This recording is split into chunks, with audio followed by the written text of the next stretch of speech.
dan para rasul, tidak ada lagi rasul, tidak ada lagi nabi. Tapi disebabkan nafsu tuan-tuan, dia mengangkat diri dia, disebabkan beberapa kelebihan yang dirasakan ada pada dirinya, dia naikkan taraf dia sebagai nabi dan diakui oleh pengikut. Jadi kena berhati-hati. Dan di antara yang menunjukkan saya tuan-tuan, mungkin berdiri dah lama, sebab pembentang kereta kerja itu dikata berdiri dah lama. Apa yang banyak tuan-tuan ialah golongan etis daripada kalangan anak muda Melayu. Etis tuan-tuan, maknanya golongan yang tidak percaya adanya Allah Ta'ala. Anak muda Melayu tuan-tuan, terkejut kita tuan-tuan Allah. Apa itu? Dia kata dulu mereka ada buat untuk dia hebahkan dia punya ideologi dia, ada pembawaan. Dulu-dulu kita dengar etis ni selalunya daripada orang negara luar tuan-tuan. Dia sampai negara kita pun ada tu. Khususnya daripada kalangan anak muda. Sebab mereka mengembangkan ajaran mereka ataupun ideologi mereka ini tuan-tuan melalui medsos. Dulu zaman web dia ada, tapi setelah mana ada macam Majlis Agama Islam Negeri ataupun Majlis Fatwa Negeri follow mereka punya cara pembawaan yang tuan-tuan, maka mereka keluar. Dan ada link tertentu sahaja diberikan kepada pengikut. Sebab itu tuan-tuan, ancaman kita ni terlalu besar tuan-tuan. Sebab itu untuk memagari akidah kita tuan-tuan, amal kita wajib untuk kita tegaskan pada ahli keluarga kita dengan kedua. Datuk Mufti sendiri pun dia pesan berkali-kali daripada permulaan ceramah dia, sebab masa tak lama tuan-tuan, 1 jam tadi ceramah. Setiap pembentang diberikan 1 jam. Sebab tu tak sempat nak disebutkan yang ada di negeri Selangor 52 ajaran sesat tu tuan-tuan, tak sempat secara keseluruhan. Yang sempat sebut beberapa sahaja. Di antaranya itu Ahmadiyah Qadiani. Di antara lain ialah ajaran Az-Zaitun. Ajaran Az-Zaitun ni sebenarnya pusat dia di Indonesia, tapi di tempat kita ni pun rupanya dah lama, dah beberapa tahun dah tuan-tuan. Cuma pusat dia di negara kita ni di Sabah. Di Semenanjung ni baru lebih kurang dalam 5-6 tahun dia kata macam. Yang mana ajaran Az-Zaitun ini tuan-tuan membenarkan semua solat tuan-tuan, termasuklah solat Jumaat untuk lelaki dan perempuan solat bersama. Bahkan membenarkan khutbah Jumaat, bukan sekadar imam tuan-tuan, khutbah Jumaat boleh dibaca oleh orang perempuan. Kalau ada tempat kita pergi itu tuan-tuan dengan khutbah Jumaat, ada tuan-tuan. Jangan tuan-tuan ikut bro. Kalau ada percampuran dalam tempat tersebut, ada lelaki perempuan solat jemaah sekali, jangan ikut dalam. Jadi itu di antara ajaran-ajaran yang boleh menyebabkan amal kita terbatal, tidak diterima oleh Allah Subhanahu wa taala. Begitu juga serangan yang kedua, ancaman yang kedua ialah daripada segi ideologi, di antara fahaman sekularisme, di antara lain liberalisme, di antara lain pluralisme. Yang ada item-item itu kan, itu serangan pada ideologi. Dan serangan pada ideologi ini tuan-tuan lebih berbahaya kerana melibatkan pada akidah. Di antaranya fahaman sekularisme ini tuan-tuan, mereka memisahkan kehidupan dengan agama.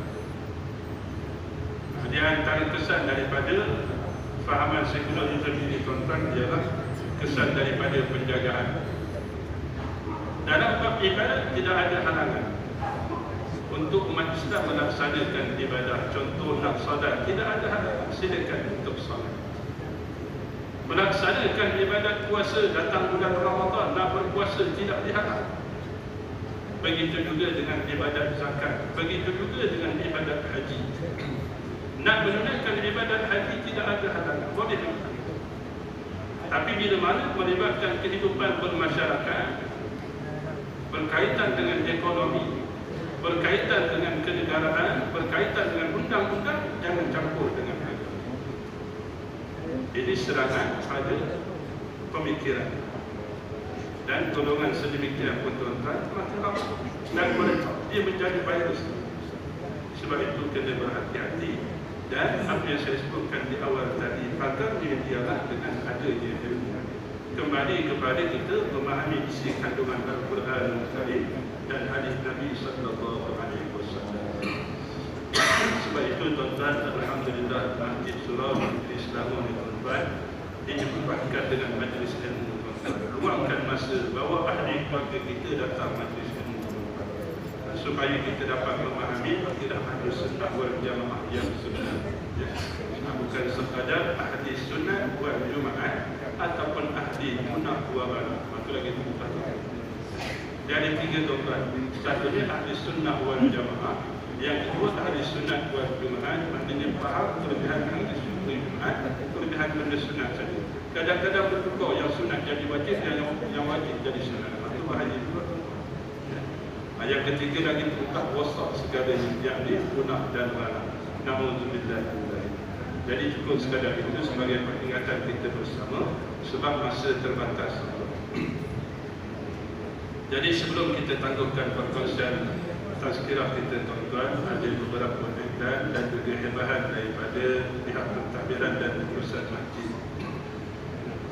Yang pertama, kelas taranum kanak-kanak masih lagi diteruskan, iaitu masa yang terdekat pada hari Ahad 29 hari bulan 10 Zulhijjah.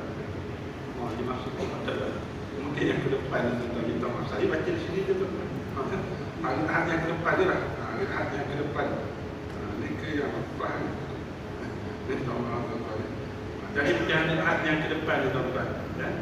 Maknanya hari ini hari Jumaat, besok Sabtu, lusa hari Ahad. Masa 9 pagi sehingga 10 pagi, tepatnya di ruang utama solat tuan-tuan. Yang keduanya pada hari Senin. Selepas hari Senin tuan-tuan, pada malam tuan-tuan, ada kelas selawat, marhaban dan bertanji. Lokasinya tempat diadakan program tersebut di kamar nikah di belakang sana. Yang ketiga, kelas pengajian Iqra. Saya tak baca tarikh dah tuan-tuan, takut tersilap. Sebab sini ditulis 30 hari bulan 10, masa ni dah lepas dah. Kita dah masuk kelas dah betul. Jadi 30 dan 31 masalah itu. Jadi ke depan tuan-tuan, minggu depan. Kemudian kelas pengajian tajwid untuk golongan remaja, yakni anak-anak muda diadu-adukan pada pukul 9 malam hingga 10.30 malam setiap hari Rabu. Ya, maknanya minggu depan, hari Rabu minggu depan. Tempat di kamar nikah. Yang kelima, kelas Iqra bagi anak-anak. Yang ini pun alhamdulillah sambutan amat menggalakkan tuan-tuan. Ya. Jadi diadakan pada setiap hari Senin malam dan juga hari Rabu malam. Ya. Waktu bila? Selepas solat maghrib. Tepatnya di kamar nikah sana. Sebab ruangan utama ini kita ada kuliah pengajian ilmu. Di sana ada juga majlis ilmu untuk anak-anak. Yang terakhir tuan-tuan, iaitu Mesyuarat Agung kali ke-17 Masjid Al-Ubudiyah akan diadakan pada 18 hari bulan 11. Betul lah tuan-tuan. Kalau 18 hari bulan 10 dah lepas.